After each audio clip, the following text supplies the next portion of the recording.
April 29th, 2022. Security cameras are rolling as capital murder suspect Casey White flashes a smile, climbs into a patrol car with a sheriff's deputy, and vanishes. What looked routine was actually a seasoned officer getting manipulated. Here are some slick criminals who know how to manipulate cops. I just want to find them. I want them to come home safe, like wherever they are, I hope they are safe. And I really hope they can just come home. August 13th, 2018, in Frederick, Colorado. This quiet guy, suburban dad, and loving husband would appear on local TV begging for the return of his missing wife and daughters. He looks devastated, with his voice trembling and his eyes darting. If you're out there, just come back. America watched and believed him. All right, appreciate your time. Yeah, no problem. Thanks. Hopefully something comes up here. But behind that controlled voice was a man who'd already killed his pregnant wife, Shannon, and their two daughters, Bella and Celeste. And somehow, even after committing one of the most heartless crimes imaginable, he almost got away with it, manipulating the police, the media, and even his own father. Around 1:48 a.m. on August 13, 2018, Shannon Watts arrives home in Frederick, Colorado, after a business trip. Her close friend Nicole Atkinson drops her off, and a security camera catches Shannon walking right up to the front door, what would sadly be her final moments alive. Inside the house, her husband Chris Watts was waiting. Chris later tells investigators that after Shannon got home, they ended up having some sex. Something he described as a feeling almost like flipping a switch, as it was the moment that triggered everything that followed. But in reality, it wouldn't be about intimacy. Shannon and Chris get into this heated argument. She confronts him about his affair and asks whether he wanted to keep their family together. Chris admitted that he told her the truth, that he didn't love her anymore, and that their marriage was over. Shannon, devastated, reportedly told him he'd never see their daughters again. This is the moment things turned deadly. Chris claims he snapped, and in a matter of minutes, he struck Shannon in their bedroom while their daughters are sleeping nearby. So which one is, do you know which one? And drone video of the oil field where the bodies were found, his wife wrapped in sheets from their bed. He then wraps her body in a sheet and loads it into his truck alongside their two daughters, who were still alive, and takes them to a remote oil site owned by his employer, Anadarko Petroleum. He takes the life out of both his girls, before burying Shannon in a shallow grave and then placing Bella and Celeste's bodies into separate oil tanks. During this interrogation, Chris Watts acted like a heartbroken husband. He would answer every question calmly, even offering to take a lie detector test, sure that he could pass. But when he failed, he still didn't crack. That's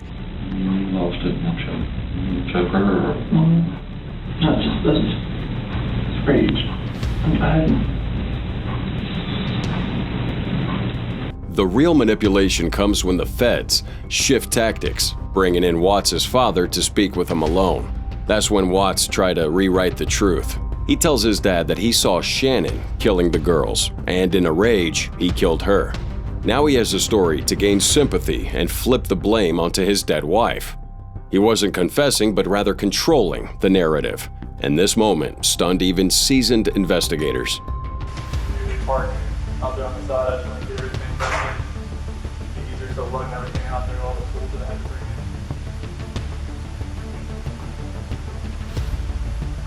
in. Watts was so calm and composed, shifting gears mid-lie to fit the pressure of the room. He knew what to say to sound remorseful and seem human, and for a moment, it worked. But the evidence was overwhelming. GPS data, surveillance footage, phone records. It all exposed the truth. Watts had murdered his entire family to start a new life with a mistress. There was no fight or warning, just cold, calculated elimination. Your kids have like a favorite pair of shoes that they normally wear? Favorite pair of shoes? Yeah. They have all their shoes are in the closet right here. Yet what disturbed investigators most was how normal he seemed. He helped the cops around the investigation. His ability to look people in the eye, lie with a steady voice, and manipulate loved ones and police officers in real time was pretty chilling. Chris Watts didn't just try to manipulate the cops. He tried to manipulate the world. And for a terrifyingly few days, he succeeded. Tonight, we have learned why the man known as the Green River Killer was transferred to King County last fall. Prosecutors say that Gary Ridgway agreed to lead investigators, to sites where he believes he left victims' remains. April 9th, 2001, after nearly 20 years, DNA evidence would link a 1980s murder victim to one man, the Green River Killer. For years, Ridgway would play it perfectly. This guy was calm, respectful, and even helpful. He passed a polygraph test and explained inconsistencies with creepy ease. Nothing flashy, no dramatic speeches, just the image of a boring, harmless man who worked at a truck plant and minded his business. It was the perfect mask, and Jensen, despite his instincts, couldn't make anything stick. You see, in 1987, Detective Tom Jensen, the lead investigator on the Green River Task Force, had personally interviewed Ridgway during the early stages of the investigation when he was seen as a suspect. Now, at the time, Ridgway denied any involvement. The lie detector didn't detect anything, and this guy had an explanation for everything that seemed suspicious. Jensen had no hard evidence to hold him. When the DNA evidence finally caught up with him in 2001, Ridgway didn't fight it. Instead, he turned the tables. He offers to confess to everything in exchange for taking the death penalty off the table. And once again, he's controlling the room. Detective Jensen was back across from him. Older now, seasoned by years of unanswered questions, but this time, Ridgway wasn't hiding anymore. He was bragging, showing no remorse. And every time you turned around, a body was being found. We weren't making progress. We were just continually collecting humans. For months, he walked Jensen and other investigators through dozens of cold murders. If he forgot a victim's name or location, he'd shrug and move on. And Jensen, who'd waited half his career for this moment, had no choice but to sit through this. Came to the prosecutor's office and said, "We want to talk about a deal. Ridgway will plead guilty. He'll tell you about 65, I think that was the initial number, 65 murders in exchange for his life." In the end, Ridgway confesses to 49 murders, but hints that there's a lot more. He trades bodies for life. Justice comes, but on his terms. Gary Ridgway wouldn't just manipulate the system here. This guy manipulated the very people trying to stop him, including the one man who refused to give up. Tom Jensen helped close this case, but even he would admit Ridgway played a long game. And for far too long, he won. Bundy has escaped. It made the county look really dumb that he could jump out of the window and escape. September 16th, 1975, about 2:30 a.m. in Salt Lake City, Utah, police are pulling over Ted Bundy in his tan Volkswagen. A routine traffic stop gets pretty weird when officers find a ski mask, rope, an ice pick, handcuffs, and a crowbar inside his car. Now, any normal person might get caught sweating, maybe panicking a little bit, offering some half-baked excuse. But Bundy? This guy was way too calm for comfort. Inside the station, he sat across Detective Jerry Thompson, not as a suspect, but like an equal, maybe even a friend, giving off this image of a clean-cut law student. An intelligent and articulate nice guy who smiled like he had nothing to hide. And for a moment, that was enough. He explained everything with charm and ease. The handcuffs? Just a joke from a date. The ski mask? I go skiing sometimes. The crowbar? Every car has one. His voice never cracked. His eyes never shifted. He doesn't just answer questions. He subtly guided them. Thompson later admitted in interviews that Bundy made him second-guess his instincts.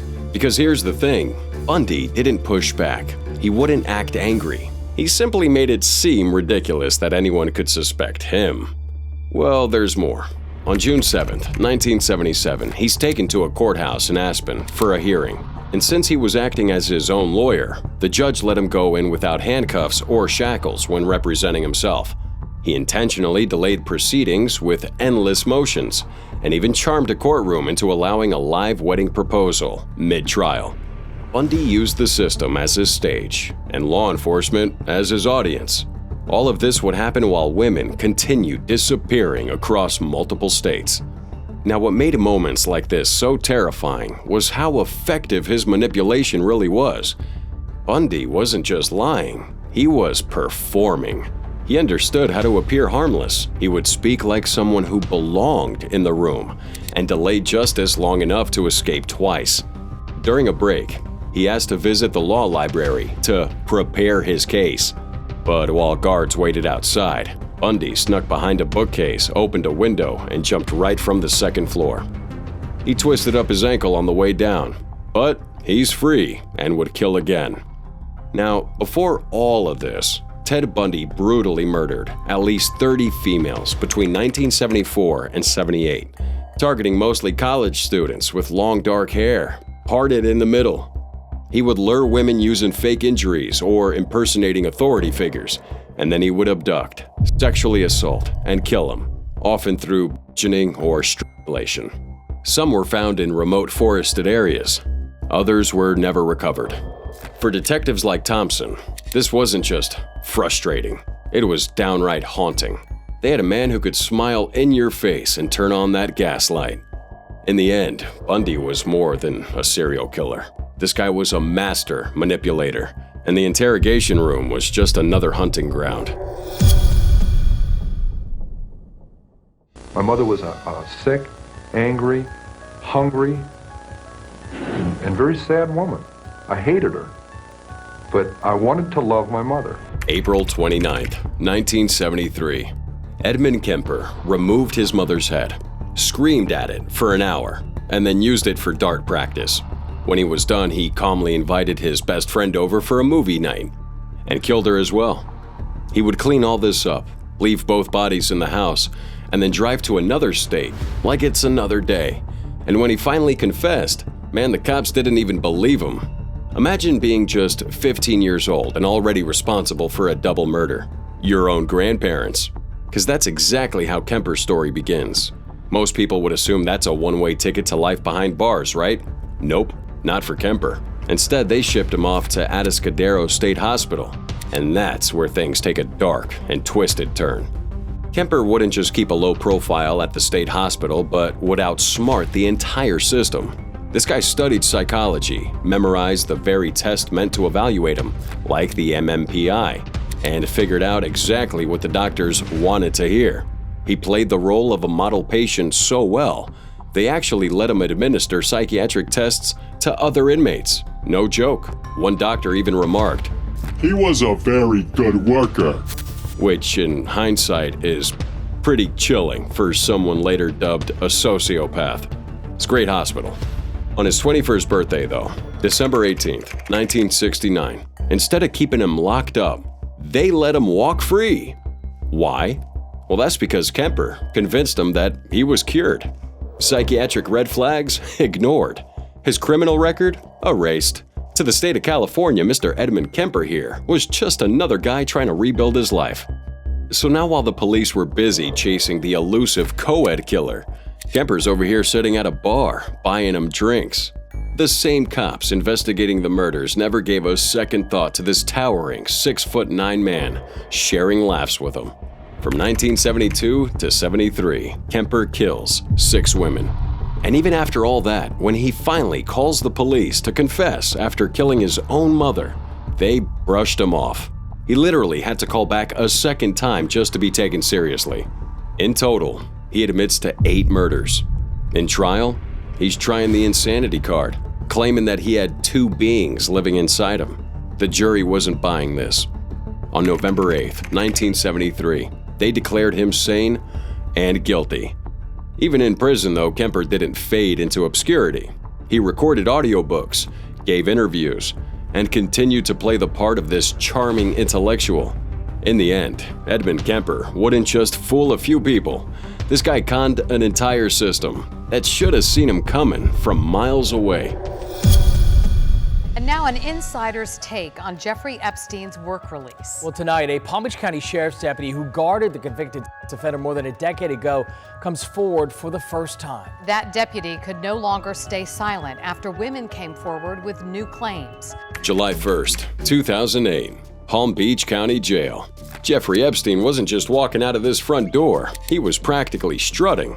No cuffs, no shame, just off to work for 12 hours a day, 6 days a week. For most sex offenders in Florida, that kind of conviction means hard time in a state prison. But Epstein over here, this guy got a private wing, his own flat-screen TV, and even a chauffeured ride waiting outside. His nonprofit even paid the sheriff's office over $128,000 for so-called extra services. Guards in suits, not uniforms.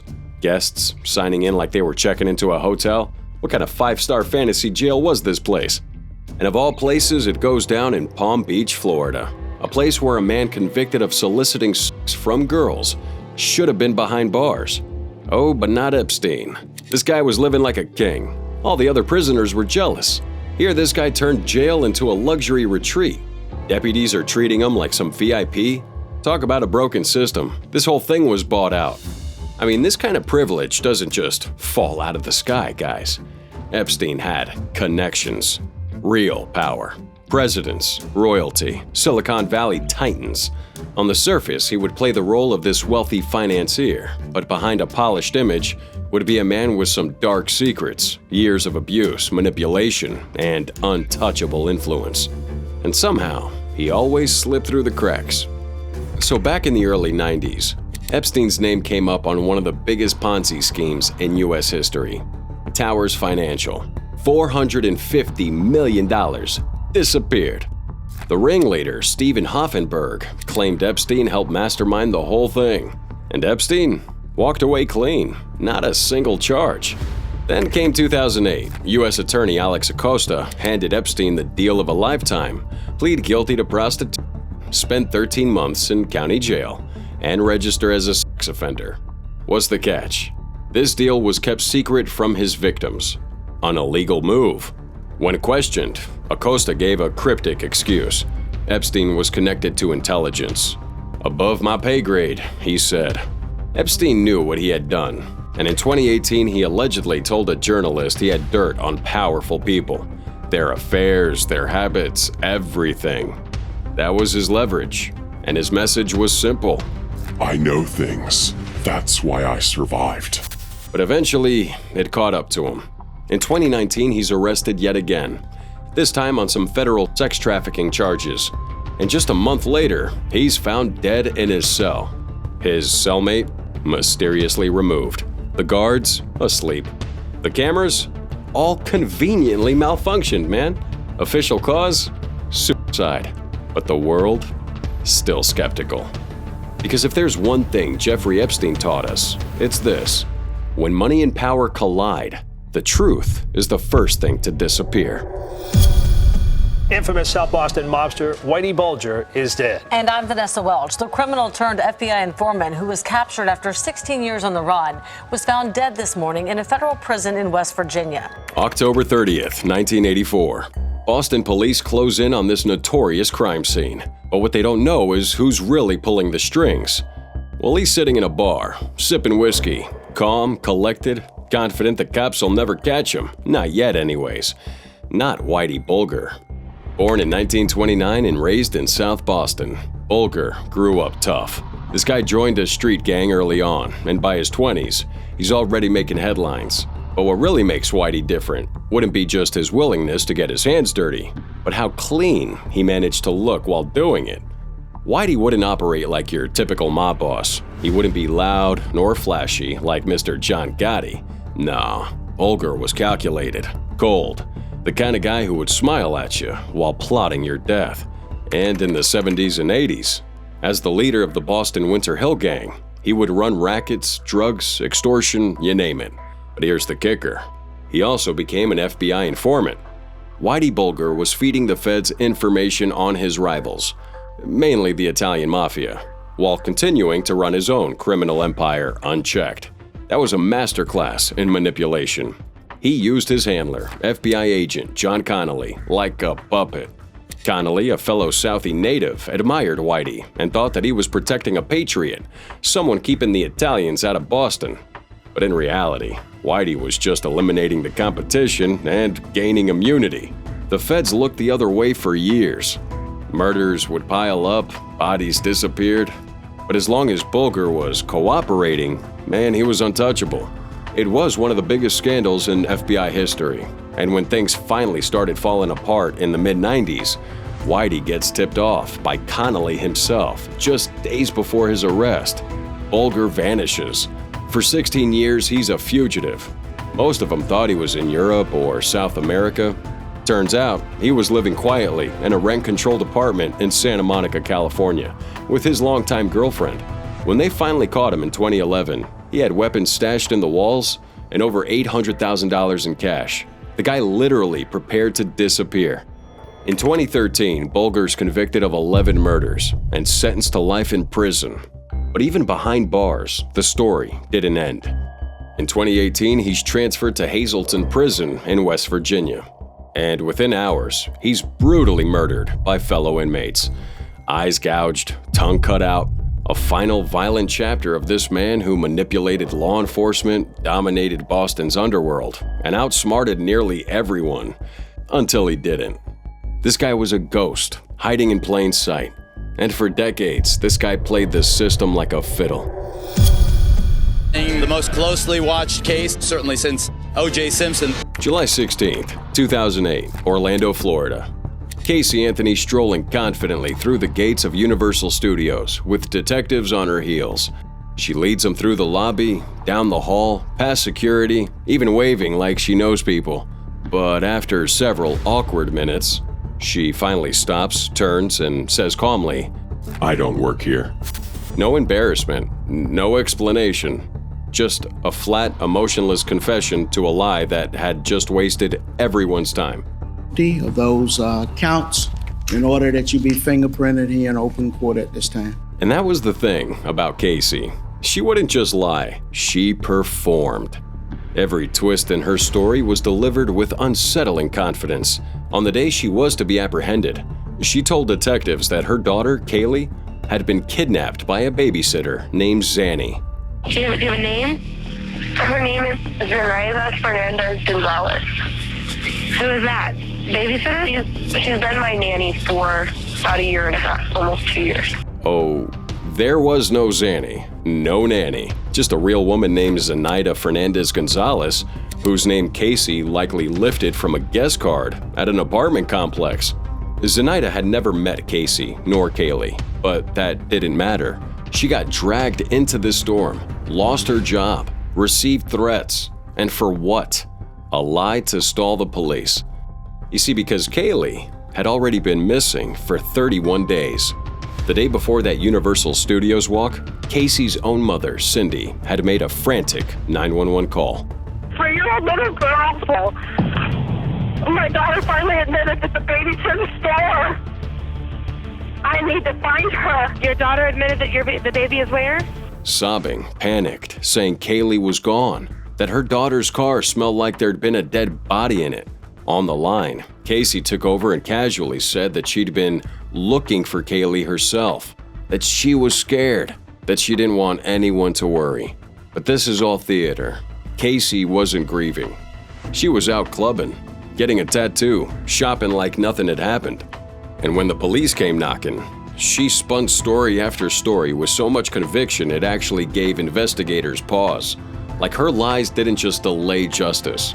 She twisted this entire case into a media firestorm, becoming a household name not for what she did, but for how well she lied about it. As to the charge of first-degree murder, not guilty. Casey's never told her story. Did she murder her daughter? In the end, Casey Anthony was found not guilty of murder. The jury didn't believe there was enough evidence to convict her. The public, though, man, outraged, stunned. I mean, not only did Casey manipulate the cops and the courts, but also all of America.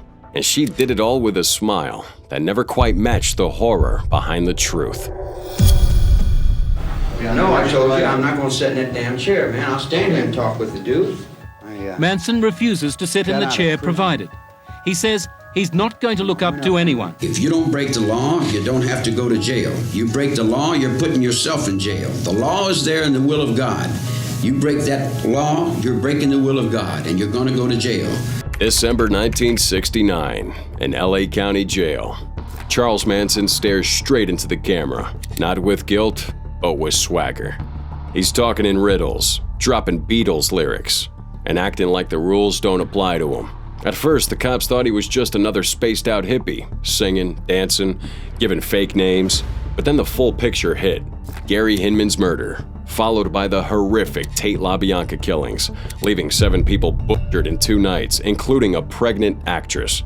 Yeah, this wasn't random, but calculated chaos. Manson was the puppet master of his cult, pulling the strings, leaving a trail of blood behind him. And through it all, Manson stayed behind the curtain. Let's be straight, he did not physically kill anyone, but he did orchestrate everything. Every stab wound, every word written in blood, every whispered command came from him. On mine, for every point, there's a counterpoint. For every red, there's a black. For every black, there's a red. By the time Manson landed in court, the manipulation had gone into full performance. This guy carved an X on his forehead to show he'd removed himself from your world. His girls, the ones who did the killing, followed suit. They sang outside the courtroom. Oh, they smiled as they heard the gruesome details of what they'd done. But if you will allow me to call a witness.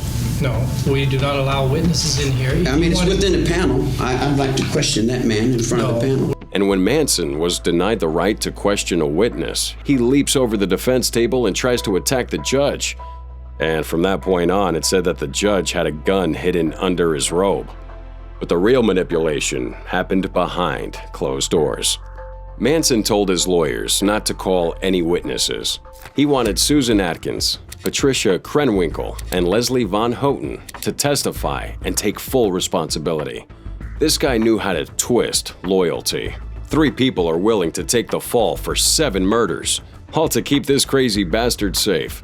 Even after the conviction, Manson's influence wouldn't fade.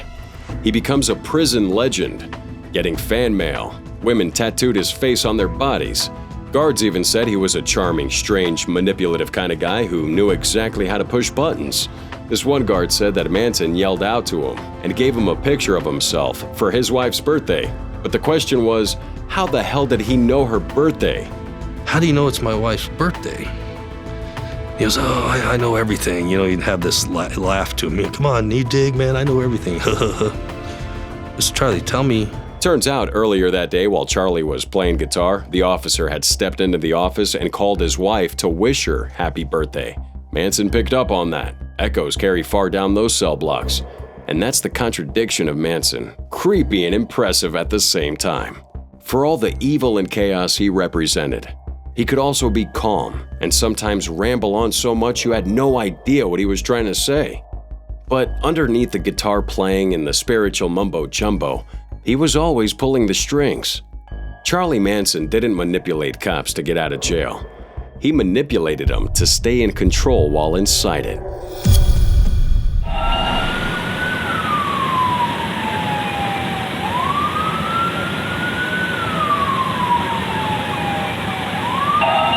On April 29, 2022, the assistant director at the Lauderdale County Jail in Florence, Alabama, walked Casey White out to a police vehicle like he was going for a mental health evaluation at the courthouse and drove off.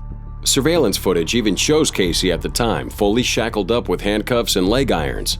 Now, you see, Casey wasn't just any inmate. He was at the jail for pre-trial hearings after confessing to the brutal 2015 stabbing of 59-year-old Connie Ridgway. Vicky White tells her coworkers that she's going to take inmate Casey White to the courthouse for a psych evaluation, then swinging by her doctor's office since she wasn't feeling well. Technically, Casey should have had 2 deputies with him, but because it was Vicky, no one raised an eyebrow. No one questioned her because she's a respected corrections officer. But just 8 minutes after they left, the first red flag popped up. A surveillance cam caught her patrol car at a gas station, not the courthouse. There weren't even any court appointments scheduled for that day. At first, people are wondering if Vicky was being threatened, forced? But the deeper authorities dug, the less innocent she looked. It turns out that Vicky had quietly sold her house for far less than it was worth. She'd been stockpiling weapons, men's clothing, and even buying getaway vehicles. Her retirement was supposedly the same day she vanished with Casey, but she never filed that paperwork. Inside the jail, Casey had been getting special treatment, extra food, more access, and Vicky was the reason. The two had been romantically involved since 2020. Now, this guy was known for manipulating people, and maybe Vicky had clearly just fallen under his spell. When the truth broke out, Vicky was fired, and arrest warrants were issued on May 2nd and May 6th of 22. The manhunt lasts for 11 days before police finally catch up with him in Evansville, Indiana.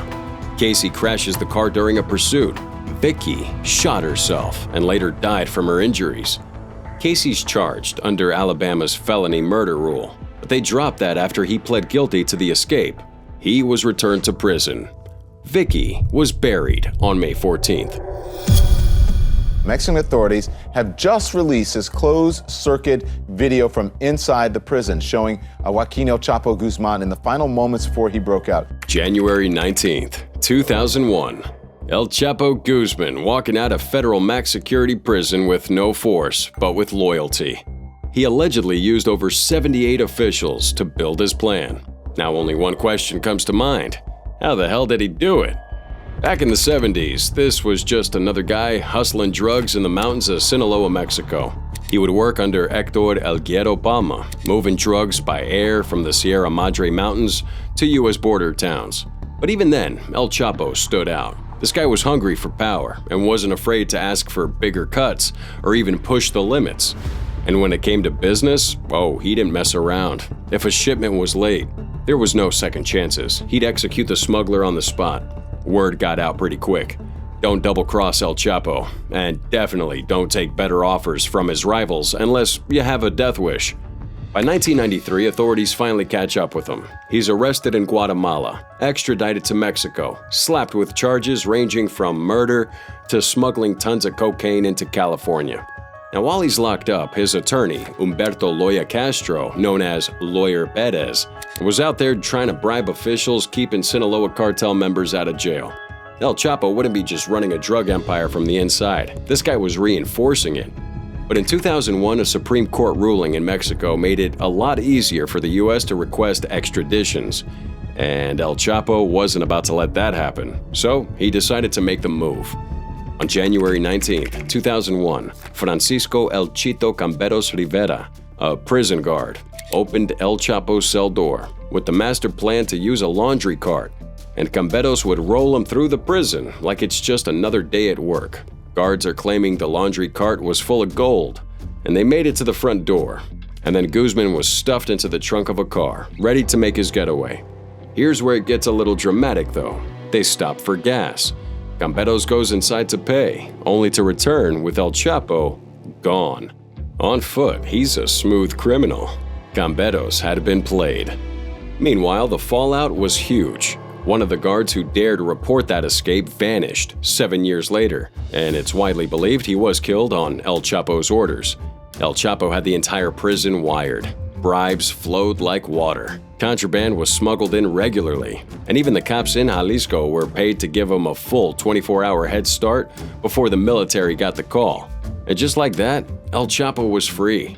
But he wouldn't lay low forever, because after 13 years of hiding in tunnels and safe houses, the law finally got a break. Wiretaps of his associates led Mexican Marines to his beachside condo in Mazatlan.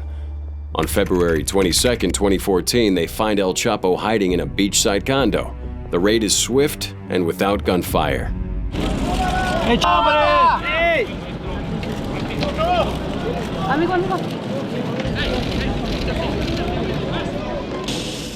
That afternoon, El Chapo's paraded before the cameras at a press conference at Mexico City's airport. They fly him in a federal Black Hawk chopper escorted by Navy and Air Force to the maximum security prison in Almoloya de Juarez, where security inside and around this place is heavily ramped up. However, in 2015, while all the lawsuits and accusations are flying around, El Chapo had some other plans. Again, fear of extradition would push him to yet another idea. Unlike his first, he would outsmart the entire prison system through a mix of inside help, negligence, and fear. He sits on his bunk and removes the ankle monitor that's supposed to track his movements.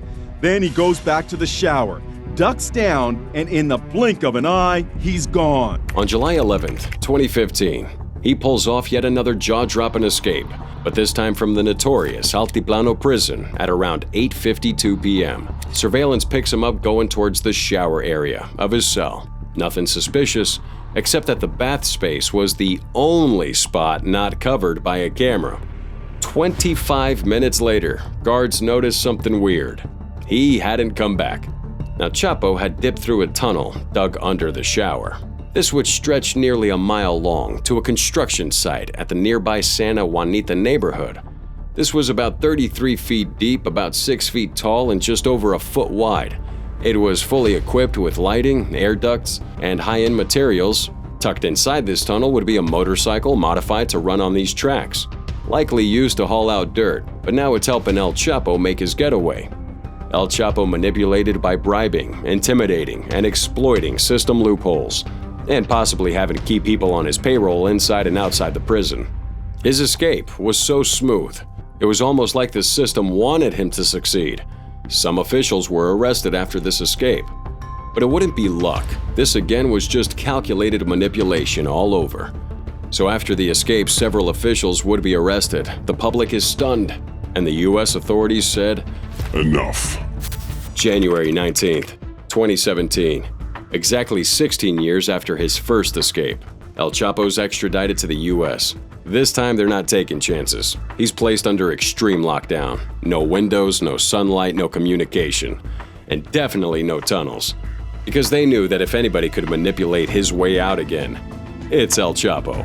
And everybody knows where he's chilling today, ADX Florence, the most secure Supermax prison in the U.S.